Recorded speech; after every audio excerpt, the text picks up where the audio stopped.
So BLM are nothing but parasitic hate stalking ghetto filth that do absolutely nothing to elevate Black people. In fact, they bring everybody down by their consistent anarchist tactics and criminal thuggery all across the board.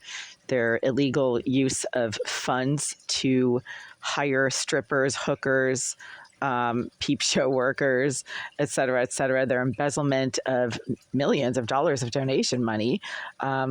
They can't account for millions of dollars of donation money. So they're basically a fraud that has absolutely nothing to do with helping the Black community. I mean, if BLM actually did something to help the Black community, I would support them, but I don't.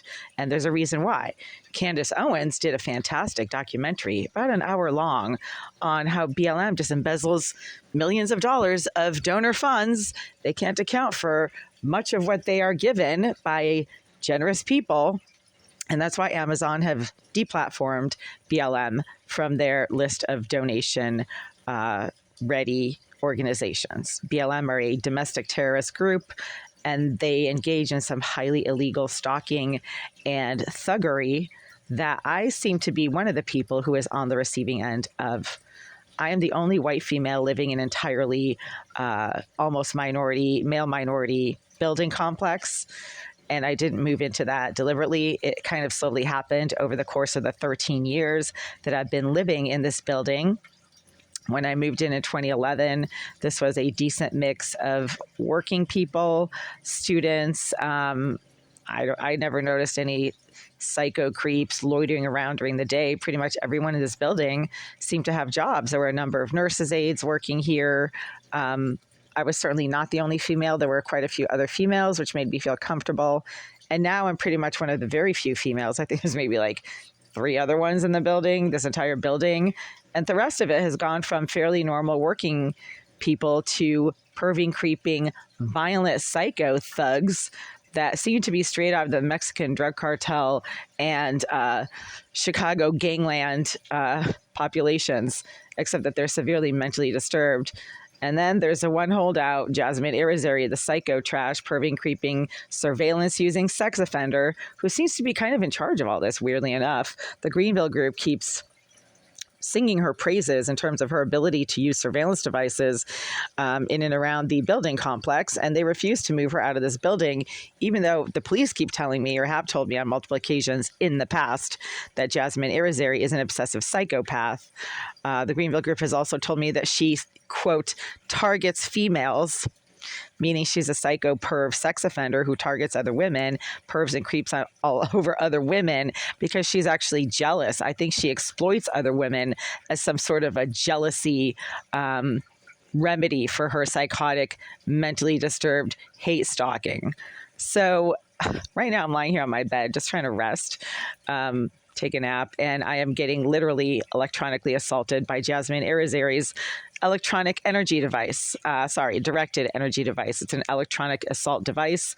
And there's quite a bit of documentaries out there from the mainstream media. CBS News, 60 Minutes Australia have all done hour-long documentaries on the use of directed energy devices by the Russians.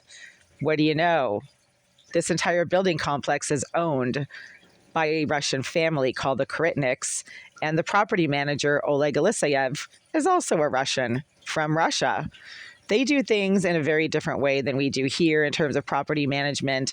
And in Russia, apparently, it's perfectly fine to tell everybody that one of your female tenants is a hooker, even though she's a career research scientist with a PhD level education who has no interest in the psycho thug men that live in that building, or any creepy, perving kind of man. That would be the kind that use hookers, right? I wouldn't go near a million miles near any psycho creep who actually hires hookers. But, you know, you can't tell that to the Russian property manager, Oleg Eliseyev, because he's been spending 10 years telling any guy with 2 ears he believes me to be a hooker. He doesn't say, I think she's a hooker. What he says when I'm standing, 10 feet away from him, she's a hooker. You should go for it. Yeah, those are his exact words. The last person that he said this to directly in front of me was Inspector Johnson of the Inspectional Services Department, when Mr. Johnson had just come into my unit and was standing over by the door, and I was standing over by my sink. Mr. Alysiev, the property manager, came into my unit at the same time and said, "Oh, she's a hooker." Wow, he wishes in his dreams, maybe.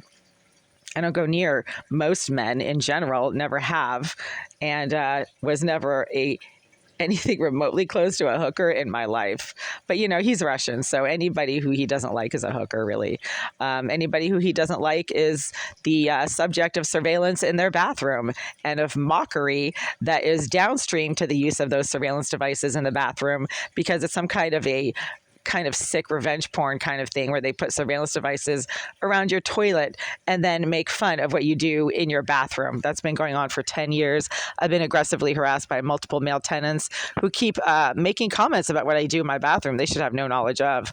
Most recently, the psycho creep Jason DaCosta, sex offender at 88, came to my door repeatedly on probably 10 occasions over the last 6 weeks, claiming he could hear what I was saying about him, even though I'm usually at my sink or in my bathroom. And in order for him to hear words that I'm saying, he would have to actually be listening very hard, because there are 2 inches of soundproofing foam separating the one wall that his unit shares with mine and covering the entire wall with a very effective sound barrier. It is so effective that even when Mr. DaCosta blasts loud porn movies and video games, I cannot hear the words or the phrases of those porn movies or those video games that he is blasting, because the 2 inches of soundproofing foam that are completely covering that one wall between my wall, my unit, and Unit 88 prevent the auditory propagation of specific words and phrases. But Mr. DaCosta doxes his own usage or participation in the use of surveillance devices in my unit by claiming he can hear the exact words that I'm calling him, and I'm calling him fat. He had a problem with me calling him fat, apparently, while I'm standing all the way over on the other side of my unit at my sink. So he's a piece of shit, but they're obviously using surveillance devices in here. And one of the Boston police detectives said, "Yeah, I have knowledge of the use of surveillance devices in your unit, but I'm not sure who's using them." That was in spring of 2023, and that was Detective B, I believe, or McCabe. Can't remember. Anyway, I'm lying here. It's right around 8:45 p.m. And Irizarry, the head stalking psychopath of this building complex of perving, creeping psycho scum, seems to be going to town once again with her directed energy device, because she always likes to use it when I'm lying on my bed, facing the ceiling, flat on my back, trying to sleep, usually in the evening. She has some kind of a significant trigger problem with that. And I can't lie on my bed, on my back, facing the ceiling, without Irizarry getting all triggered and worked up and starting to electronically assault me. See, lying on my bed, flat on my back, trying to nap, and I'm getting electronically assaulted right now, and have been over the last couple of hours while I've been waking up and going back to sleep and waking up and going back to sleep.